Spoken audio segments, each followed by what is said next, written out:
Hello everyone, ഞാൻ doctor Siraj, medical officer Queenbee hospital, Koduvally. പലപ്പോഴും നമ്മുടെ ക്ലിനിക്കിൽ വരുന്ന ഒരു കംപ്ലൈൻ്റ് ആണ്, ഡോക്ടർ എൻ്റെ കാലിൽ ഒരുപാട് കാലമായിട്ട് 5-10 വർഷമായിട്ട് മുറിവ് തുടങ്ങിയിട്ട് അത് പഴുത്ത് ഒലിക്കുന്നുണ്ട്, അത് ഉണങ്ങുന്നില്ല. ഞാൻ ഇൻസുലിൻ വരെ എടുക്കുന്നുണ്ട്, ഷുഗർ ഉണ്ടായിട്ട് ഇൻസുലിൻ വരെ എടുക്കുന്നുണ്ട്, ഷുഗർ 300 അല്ലെങ്കിൽ 250 ഒക്കെ ആകുന്നുണ്ട്, പക്ഷേ എന്ത് സംഭവിക്കുന്നില്ല, ഈ മുറിവ് ഉണങ്ങുന്നില്ല എന്നുള്ളത്. ചില കേസുകൾ നമ്മളെടുത്ത് വരാറുള്ളത്, ആദ്യം ഒരു മുറിവുണ്ടായിരുന്നു, അങ്ങനെ ഡോക്ടറെ കാണിച്ചു, ഡോക്ടർ പറഞ്ഞു ഇത് വിരൽ മുറിക്കണമെന്നുള്ളത്. പിന്നീട് നോക്കുമ്പോൾ പിന്നെയും വന്നു, അങ്ങനെ കാൽപാദം മുറിച്ചു, അങ്ങനെ കാൽമുട്ട് വരെ മുറിച്ച പല കേസുകളും നമ്മുടെ അരികിൽ വരാറുണ്ട്. അപ്പോൾ എന്തുകൊണ്ടാണ് ഈ ഡയബറ്റിക് വന്ന കേസുകളിൽ ഷുഗർ വന്ന പേഷ്യൻറ്റിന് ഈ ഒരു അസുഖം വരിക, അല്ലെങ്കിൽ കാലിൽ മുറിവ്, ഉണങ്ങാത്ത മുറികൾ ഉണ്ടാകുന്നത് എന്തുകൊണ്ടാണ്, അത് എന്തുകൊണ്ടാണ് മാറാത്തത് എന്നുള്ളത് നമ്മൾ മനസ്സിലാക്കേണ്ട ഒരു കാര്യം. കാരണം ഒരുപാട് ആളുകളെ ഇന്ന് ബാധിച്ചിട്ടുള്ള, അവർക്കൊരു ഉത്തരം കിട്ടാത്തൊരു കണ്ടീഷനാണ് ഇപ്പോൾ പലപ്പോഴും ഈ ഒരു ഡയബറ്റിക് ഫുട്ട് അൾസർ എന്ന് പറയുന്ന കണ്ടീഷൻ എന്നുള്ളത്. അപ്പോൾ ഇത് ശരിയായ രീതിയിൽ നമുക്ക് ഭക്ഷണത്തിലൂടെയും മറ്റു മരുന്നുകൾ ഉപയോഗിച്ചും മറ്റു ബാൻഡേജുകൾ ഉപയോഗിച്ചും നല്ലൊരു ട്രീറ്റ്മെൻറ്റ് നമുക്ക് പ്രൊവൈഡ് ചെയ്താൽ, നല്ല രീതിയിൽ നമുക്ക് ട്രീറ്റ് ചെയ്താൽ തന്നെ അത് പെട്ടെന്ന് ഹീലാകുന്നതേ ഉള്ളൂ. നമ്മുടെ ലൈഫ് സ്റ്റൈൽ, നമ്മുടെ എല്ലാ മാറ്റങ്ങളും നമ്മളതിൽ കൊണ്ടുവരിക എന്നുള്ളതാണ്.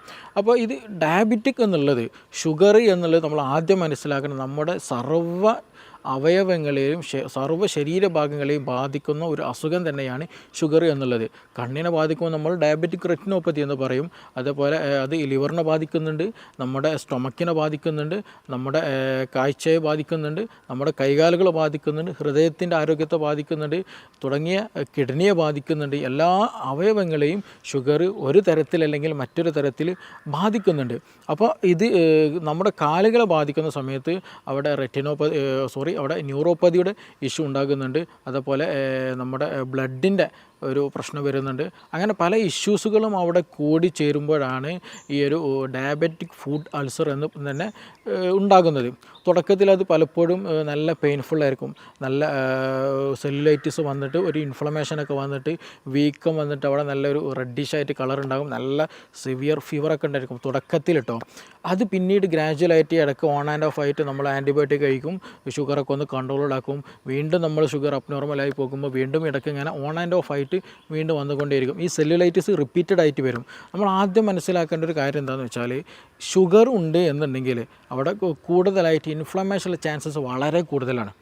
ഷുഗർ ഉണ്ടെന്നുണ്ടെങ്കിൽ കൂടുതലായിട്ട് ഇൻഫ്ലമേഷൻസ് അവിടെ വന്നുകൂടെ, എസ്പെഷ്യലി പെട്ടെന്ന് റിപ്പീറ്റഡ് ആയിട്ട് ഇൻഫ്ലമേഷനുള്ള സാധ്യത വളരെ കൂടുതലാണ്. അപ്പോൾ നമ്മുടെ കാലുകളിൽ എസ്പെഷ്യലി ഞാൻ നേരത്തെ പറയുകയുണ്ടെങ്കിൽ നമുക്ക് ഞരമ്പിന് അല്ലേ, നെർവിന് എന്ത് ചെയ്യും, ഇതിന് ചെറിയൊരു ഡാമേജ് വരുമ്പോൾ ശരിയായ രീതിയിൽ നമുക്ക് ചെരുപ്പിടാൻ കഴിയില്ല, ചെരുപ്പിട്ടാൽ തന്നെ നമുക്ക് ചെരുപ്പ് ഇട്ടോ എന്നുള്ള ഫീല് പോലും കിട്ടില്ല, കാല് ശരിയായ രീതിയിൽ നിലത്ത് അമർത്തി ചവിട്ടാൻ കഴിയില്ല. അങ്ങനെയുള്ള പല ഇഷ്യൂസുകളും ഈ നെർവിന് ഡാമേജ് ഉണ്ടാവും. കാലിനിടയിൽ തരിപ്പ് വരിക, എന്തോ നല്ല ഹീറ്റ് പോലെ ഫീൽ ചെയ്യുക, ഭയങ്കര കുത്തിച്ചുളർക്കുന്ന പോലെ ഫീൽ ചെയ്യുക, അങ്ങനെ പല ആളുകൾക്കും പല രീതിയിലാണ് അത് അനുഭവത്തിൽ ഉണ്ടാവുക. അപ്പോൾ ഈ ഒരു നാഡിയെ ബാധിച്ച് കഴിഞ്ഞാൽ, ഈ നാഡി നരമ്പിനെ ബാധിച്ച് കഴിഞ്ഞാൽ എന്താണ്, ചില ആളുകൾക്ക് സെൻസേഷൻ ഉണ്ടായിരിക്കില്ല. അത് ഞാൻ നേരത്തെ പറഞ്ഞ പോലെ ചെരുപ്പിട്ടാൽ അറിയില്ല, നടക്കുമ്പോൾ കാല് നിലത്ത് തട്ടിയിട്ടുണ്ടോ എന്ന് അറിയില്ല, അപ്പോൾ അവർക്ക് നടക്കാൻ പ്രയാസം ഉണ്ടാകും, ശരിയായ രീതിയിൽ ഒരു പ്രോപ്പർ ഒരു ബാലൻസ് പോലും ശരീരത്തിന് കിട്ടിക്കൊള്ളുന്നുണ്ടാകില്ല.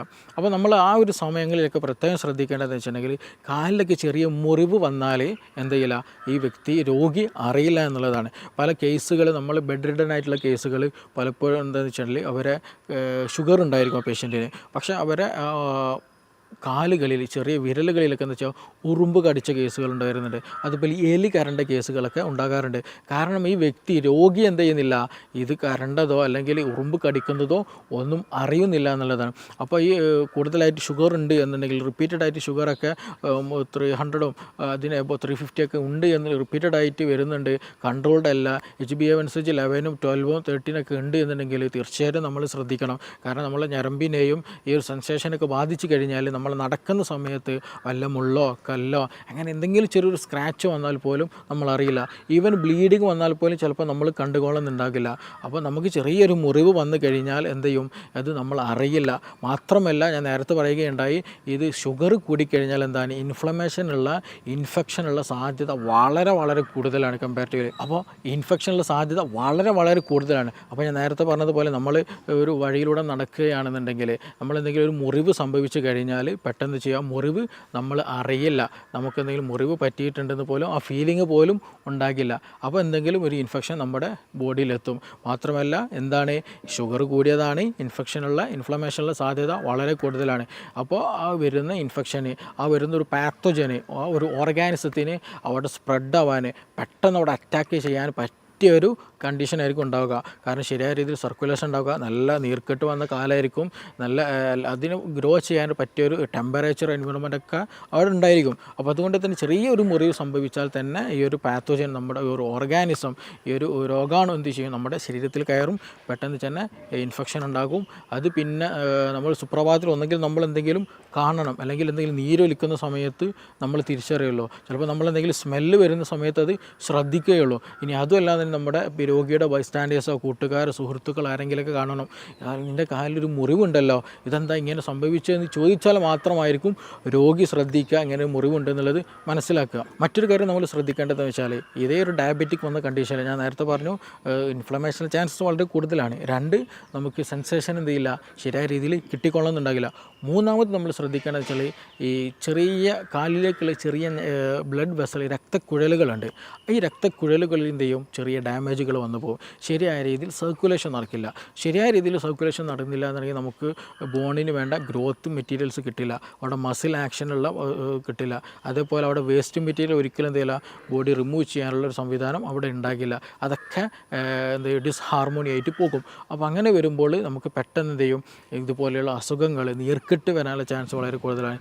ഇൻഫെക്ഷൻ പെട്ടെന്ന് കൂടുതൽ വരാനുള്ള ചാൻസാണ്. കാരണം ഒരു ഇൻഫെക്ഷൻ വന്നാൽ നമ്മുടെ ശരീരം എന്ത് ചെയ്യും, അതിന് ന്യൂട്രോഫിൽസും പോലെയുള്ള പല സെല്ലുകൾ അയച്ചിട്ട് അതിനെ പ്രതിരോധിക്കും. പക്ഷേ ഇവിടെ സർക്കുലേഷൻ ശരിയായ രീതിയിൽ നടക്കുന്നില്ല എന്നുണ്ടെങ്കിൽ ശരിയായ രീതിയിൽ ഒരു രോഗപ്രതിരോധ സംവിധാനം അവിടെ ലഭിച്ചുകൊള്ളുന്നില്ല. അപ്പോൾ ഇത് കെയർഫുള്ളായിട്ട് നമ്മൾ കൂടുതലായിട്ട് ഷുഗർ ഉള്ളവർ കൂടുതലായിട്ട് ഇൻസുലിൻ എടുക്കുന്നുണ്ടെങ്കിൽ പോലും ഷുഗർ കൺട്രോൾഡ് അല്ല എന്നുണ്ടെങ്കിൽ തീർച്ചയായിട്ടും നിങ്ങൾ ശ്രദ്ധിക്കണം. നമ്മൾ ബെയർ ഫുട്ടിൽ ചെരുപ്പൊന്നും ഇടാണ്ട് നടക്കുമ്പോഴൊക്കെ, പ്രത്യേകിച്ച് മുറിവൊക്കെ ആകുമ്പോൾ ശ്രദ്ധിക്കേണ്ടതാണ്. അതേപോലെ തന്നെയാണ് ബെഡ് റിഡൻ ആയിട്ടുള്ള പേഷ്യൻസിൽ അവർക്ക് ചിലപ്പോൾ ഉറുമ്പ് കടിച്ചിട്ട് വരെ എന്ത് ചെയ്യും, കാലുകളിൽ മുറിവുണ്ടാകാറുണ്ട്. എലി കരണ്ടിട്ട് വരെ പലപ്പോഴും നമുക്ക് വന്ന കേസുകളാണ് ഇതൊക്കെ. അപ്പോൾ ആ സമയത്തൊക്കെ നമ്മളെന്താ വെച്ചാൽ പ്രത്യേകം ആ ഒരു രോഗിയെ ശ്രദ്ധിക്കേണ്ടതുണ്ട്. സോ അതുകൊണ്ട് തന്നെ ശരിയായ രീതിയിൽ നമുക്കവിടെ സർക്കുലേഷൻ ലഭിച്ചില്ല എന്നുണ്ടെങ്കിൽ അവിടെ എന്ത് ചെയ്യില്ല, കാൽസ്യം പോലെയുള്ള സപ്ലിമെൻറ്റ്സ്, വൈറ്റമിൻസ്, മിനറൽസ് എന്ത് ചെയ്യില്ല, ശരിയായ രീതിയിൽ എത്തില്ല, നല്ല ഡിഫൻസ് മെക്കാനിസം അവിടെ വർക്ക് ചെയ്യില്ല, ബോണ്ട് ഗ്രോത്ത് നടക്കില്ല, മസിൽ ആക്ഷൻസ് നടക്കില്ല, അങ്ങനെയുള്ള അവിടെ ഓക്സിജൻ എത്തില്ല. അപ്പോൾ പല ഇഷ്യൂസ് അവിടെ ഉണ്ടായിരിക്കും. ചില കണ്ടീഷനുകളിൽ എന്താ വെച്ചിട്ടുണ്ടെങ്കിൽ ഇത് കംപ്ലീറ്റ്ലി ബ്ലോക്ക്ഡ് ആയി പോയി, അവിടേക്കുള്ള സർക്കുലേഷൻ കംപ്ലീറ്റ്ലി ബ്ലോക്ക്ഡ് ആയി കഴിഞ്ഞാൽ അവിടെ നിന്നുള്ള സെൽ ഡെത്തുകൾ സംഭവിച്ചു, അവിടുത്തെ കോശങ്ങൾ എന്ത് ചെയ്യും, നശിച്ചു പോകാൻ തുടങ്ങും. ഗാംഗ്രീൻ എന്നുള്ള കണ്ടീഷനിലേക്ക് അത് എത്താറുണ്ട്. അപ്പോൾ അങ്ങനെ വരുമ്പോൾ വേറൊരു ഓപ്ഷൻ തന്നെയില്ല, നമുക്ക് സർജിക്കലായിട്ട് തന്നെ അത് ബ്ലാക്കിഷ് കളറായിട്ട്, നല്ല കറുത്ത ഡാർക്ക് ഗ്രീനിഷ് കളറായിട്ടൊക്കെ അത് ഫോം ചെയ്യാറുണ്ട്. അതെന്ത് ചെയ്യുക, സർജറി ചെയ്ത് റിമൂവ് ചെയ്യുക എന്നുള്ള ഒരു ഓപ്ഷൻ മാത്രമാണ് അവിടെ ഉണ്ടാകുക. കാരണം അത് കംപ്ലീറ്റ്ലി ലേറ്റായിട്ടുണ്ടായിരിക്കും പലപ്പോഴും. കാരണം അതിങ്ങനെ എടുത്തു വെച്ച് ഡോക്ടറെ കാണിക്കാതെ അങ്ങനെ എടുത്തു വെച്ചിട്ടുണ്ടായിരിക്കും പലപ്പോഴും. അത് ഗ്രാജുവലി എന്ത് ചെയ്യും, അത് കറുപ്പ് ഒരു കണ്ടീഷനാവും. നമ്മളൊരു എന്താ പറയുക, ഒരു മരത്തിലോ അല്ലെങ്കിൽ വേറെ എന്തെങ്കിലും ഒരു സാധനത്തിൽ ടച്ച് ചെയ്തൊരു ഫീലിംഗ് അല്ലെങ്കിൽ അങ്ങനെയുള്ള ഒരു സൗണ്ടൊക്കെ ആയിരിക്കും അതിൽ നിന്ന് ഉണ്ടാവുക. കാരണം കംപ്ലീറ്റ്ലി സെല്ല് ഡെത്തായിട്ടുണ്ടാവും, ഒരു വർക്കിങ്ങും അവിടെ നടക്കില്ല, കംപ്ലീറ്റ് ഡാമേജ്ഡ് ആയിട്ടുണ്ടാവും. അപ്പോൾ അത് സർജറി ചെയ്തിട്ട് തന്നെ നമ്മൾ റിമൂവ് ചെയ്യണം. പക്ഷേ നമുക്ക് വരുന്ന കേസുകൾ മോസ്റ്റ്ലി എന്താണ്, ഇപ്പോഴത്തെ ഒരുപാട് ആളുകൾക്ക് ഷുഗർ കൺട്രോൾഡാണ് അല്ലെങ്കിൽ കൺട്രോൾഡ് അല്ലാത്ത കേസുകളുണ്ട്. അപ്പോൾ ഈ മുറിവ് എന്ത് ചെയ്യുന്നില്ല, ഉണങ്ങുന്നില്ല, അവിടെ ഈ പറഞ്ഞതുപോലെ ഇൻഫ്ലമേഷൻ വന്ന് പിന്നീട് ആബ്സസ് ഫോം ചെയ്ത് പസ് വന്നിട്ട് നീരിങ്ങനെ ഒലിച്ച് വരിക, ഇടയ്ക്ക് ഡ്രസ്സ് ചെയ്യും, ഇടയ്ക്ക് ഡ്രസ്സ് ചെയ്യില്ല, പെട്ടെന്ന് ഇൻഫെക്ഷൻ വരിക. അപ്പോൾ ഇതിങ്ങനെ റിപ്പീറ്റഡ് ആയിട്ട് സൈക്കിൾ ഇങ്ങനെ മാറിക്കൊണ്ടേയിരിക്കും എന്ന് പറഞ്ഞു. അപ്പോൾ അങ്ങനെയുള്ള കേസുകൾ നമ്മൾ ശ്രദ്ധിക്കേണ്ടതെന്ന് വെച്ചാൽ, ഒന്ന് നമ്മൾ ശരിയായ രീതിയിലുള്ള ഒരു ലൈഫ് സ്റ്റൈൽ മാനേജ്മെൻറ്റ് കൊണ്ടുവരിക എന്നുള്ളതാണ്. അതായത് നമ്മൾ ഇതിൻ്റെ ബേസിക് റീസൺ എന്ന് പറയുന്നത് ഷുഗറാണ്. അപ്പോൾ ഷുഗർ കൺട്രോൾ ചെയ്യാൻ നമുക്ക് നല്ലൊരു ഡയറ്റ് പ്ലാൻ പ്ലാൻ വളരെ ഇമ്പോർട്ടൻ്റ് ആണ്. ഷുഗർ കുറക്കുക, മറ്റു പ്രോട്ടീൻസ്, വൈറ്റമിൻസ്, മിനറൽസുകളും കൂടുതൽ പ്രൊമോട്ട് നമ്മുടെ ശരീരത്തിൽ കൊടുക്കുക. കാരണം അത് ഹീലിങ്ങിനും സർക്കുലേഷനും നമ്മുടെ ഫാറ്റ് ലിവർ പോലെയുള്ള പ്രശ്നങ്ങൾ, അതുപോലെ ഇൻസുലിൻ റെസിസ്റ്റൻറ്റ് കണ്ടീഷൻസിനൊക്കെ ഹെൽപ്ഫുൾ ആയിട്ടുള്ളതാണ് ഈ പറയുന്ന വൈറ്റമിൻസ്, മിനറൽസ്, മറ്റു പ്രോട്ടീൻസൊക്കെ ഉള്ളത്. അതൊക്കെ ശരീരത്തിൽ ലഭിച്ചാൽ മാത്രമാണ് മറ്റു എൻസൈംസുകളും മറ്റു ഹോർമോൺസുകളൊക്കെ ശരീരത്തിൽ പ്രൊഡ്യൂസ് ചെയ്യുകയുള്ളൂ. അപ്പോൾ നല്ല രീതിയിൽ പ്രൊഡക്ഷൻ നടക്കണമെന്നുണ്ടെങ്കിൽ, നല്ല രീതിയിൽ മെക്കാനിസം നടക്കണമെന്നുണ്ടെങ്കിൽ ഈ വൈറ്റമിൻസും മിനറൽസൊക്കെ പ്രോപ്പറായിട്ട് നമ്മുടെ ശരീരത്തിൽ കഴിക്കണം. അപ്പോൾ അങ്ങനെ ചെയ്യണമെന്നുണ്ടെങ്കിൽ നമ്മൾ പ്രോപ്പറായിട്ടുള്ള ഒരു ഡയറ്റ് പ്ലാന് മുന്നോട്ട് വെക്കുക എന്നുള്ളതാണ്. കൂടാതെ തന്നെ നമുക്ക് ഇൻസുലിൻ പോലെയുള്ള മറ്റു ഡയബറ്റിക്കിന് വേണ്ടിയിട്ടുള്ള ഡയബറ്റിക് കൺട്രോൾ ചെയ്യാൻ ഒന്നുകൂടെ പ്രോപ്പറായിട്ടുള്ള മെഡിസിൻസ് കറക്റ്റ് തന്നെ നമ്മൾ പ്രൊവൈഡ് ചെയ്യുക, കഴിക്കുക എന്നുള്ളതാണ്. മൂന്നാമത് നമ്മൾ ചെയ്യേണ്ട ഒരു കാര്യം എന്താണെന്ന് വെച്ചാൽ, ഞാൻ നേരത്തെ പറയുകയാണ്, ഇതിലേക്കുള്ള സർക്കുലേഷൻ പ്രോപ്പറായിരിക്കുക എന്നുള്ളത്. കാരണം നമ്മൾ കഴിക്കുന്ന ഭക്ഷണം, അല്ലെങ്കിൽ നമുക്കൊരു രോഗം വന്നാൽ അത് പ്രോപ്പറായിട്ട് പ്രതിരോധിക്കണമെന്നുണ്ടെങ്കിൽ നമ്മൾ കഴിച്ച ഭക്ഷണത്തിൽ നിന്ന് മിനറൽസുകൾ, വൈറ്റമിൻസും കാര്യങ്ങളൊക്കെ ആക്റ്റീവ് ചെയ്ത് അവിടെ എത്തണമെന്നുണ്ടെങ്കിൽ ഒരു ചാനൽ നിർബന്ധമാണ്. ആ ചാനൽ എന്ന് പറയുന്നത് ബ്ലഡാണ്. അപ്പോൾ പ്രോപ്പറായിട്ടുള്ള സർക്കുലേഷൻ ഉണ്ടാവുക എന്ന് വളരെ ഇമ്പോർട്ടൻ്റ് ആണ്. അപ്പോൾ സർക്കുലേഷൻ കൂട്ടുന്നതിന് വേണ്ടിയിട്ടുള്ള പല മെത്തേഡ്സുകളുണ്ട്, പല തെറാപ്പികളുണ്ട്, പല സംവിധാനങ്ങളുണ്ട്. അത് നമ്മൾ കീപ്പ് ചെയ്യുക എന്നുള്ളതാണ്. പിന്നെ അതുപോലെ ഒരു ഇൻഫ്ലമേഷൻ ഇല്ലാതിരിക്കുക എന്നുള്ള, അല്ലെങ്കിൽ ഒരു ഇൻഫ്ലമേഷൻ വരാതിരിക്കാനുള്ള ഒരു എൻവയോൺമെൻറ്റ് നമ്മളെപ്പോഴും കീപ്പ് ചെയ്യുക, നല്ല പ്രോപ്പറായിട്ട് അതിനെ മാനേജ് ചെയ്ത് കൊണ്ടുപോകുക എന്നുള്ളതാണ്. അങ്ങനെ ഒരു പ്രോപ്പർ വേയിൽ നമ്മളതിനെ മാനേജ് ചെയ്താൽ, അതിനെ ഫോക്കസ് ചെയ്ത് നീങ്ങിക്കഴിഞ്ഞാൽ നമുക്കത് വിത്തിൻ ഡേയ്സിൽ തന്നെ നല്ല മാറ്റങ്ങൾ കൊണ്ടുവരാൻ കഴിയും. ചില കേസുകളിൽ നമ്മളടുത്ത് വരാറ് ഈ വെരിക്കോസും കൂടെ കൂടിയിട്ട് വരാറുണ്ട്. വെരിക്കോസ് അൾസറായിരിക്കും, ഷുഗറും ഉണ്ടായിരിക്കും. അപ്പോൾ ഇത് പെട്ടെന്ന് ഹീലായിരിക്കില്ല. അത് നേരത്തെ പറഞ്ഞതുപോലെ ഈ ഒരു ഇഷ്യൂസും കാര്യങ്ങളൊക്കെ സെയിം ആയിട്ടുണ്ടായിരിക്കും. മാത്രമല്ല ഈ വെരിക്കോസിൻ്റെ ഇഷ്യൂ കൂടുതലായിട്ടാണ്, നല്ല പെയിൻഫുള്ളായിരിക്കും ഉണ്ടാവുക. അപ്പോൾ അങ്ങനെയുള്ള കേസുകൾ നമുക്ക് നല്ല രീതിയിൽ ബാൻഡേജ് ചെയ്തിട്ടും മറ്റേ ഹീൽ മെത്തേഡ്സുകൾ, ഡിഫറെൻറ്റ് മെത്തേഡ്സുകളുണ്ട്. അത് നല്ല രീതിയിൽ നമ്മൾ പ്രോപ്പറായിട്ട് നമ്മൾ ചെയ്യുകയാണെന്നുണ്ടെങ്കിൽ, നല്ല കെയർഫുള്ളായിട്ട് ഡയറ്റും കാര്യങ്ങളൊക്കെ ശ്രദ്ധിക്കുകയാണെന്നുണ്ടെങ്കിൽ വിത്തിൻ ഡേയ്സിൻ്റെ ഉള്ളിൽ, വിത്തിൻ വീക്സിനുള്ളിൽ തന്നെ നല്ല റിസൾട്ട്, പോസിറ്റീവ് റിസൾട്ട് തന്നെ നമുക്ക് ലഭിക്കുന്നതാണ്. പിന്നെ അതുപോലെ തന്നെ അതുമായി ബന്ധപ്പെട്ടുള്ള മറ്റു പല ഇഷ്യൂസ് ഞാൻ നേരത്തെ പറഞ്ഞു, ബോണിൻ്റെ ഹെൽത്ത് ഡാമേജ്ഡ് ആവും, മസിലിൻ്റെ ഹെൽത്തിന് ഡാമേജ്ഡ് ആവും. അതിനൊക്കെ നമുക്ക് എന്ത് ചെയ്യാം, വീണ്ടും നമുക്ക് നോർമൽ ലെവലിലേക്ക് എത്തിക്കാം.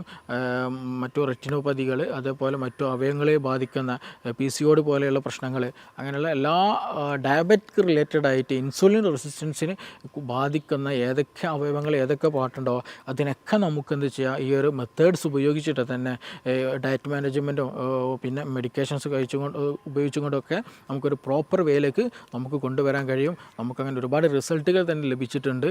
അപ്പോൾ ഇതുമായി ബന്ധപ്പെട്ട് നിങ്ങൾക്ക് കൂടുതൽ അറിയാനോ പഠിക്കാനോ മനസ്സിലാക്കാനോ ഉണ്ടെങ്കിൽ നിങ്ങൾക്ക് എന്ത് ചെയ്യാം, ഈ നമ്പറിൽ ബന്ധപ്പെടാവുന്നതാണ്. നമുക്കിനി മറ്റൊരു വിഷയവുമായി ബന്ധപ്പെട്ടിട്ട് വീണ്ടും കാണാം. Thank you.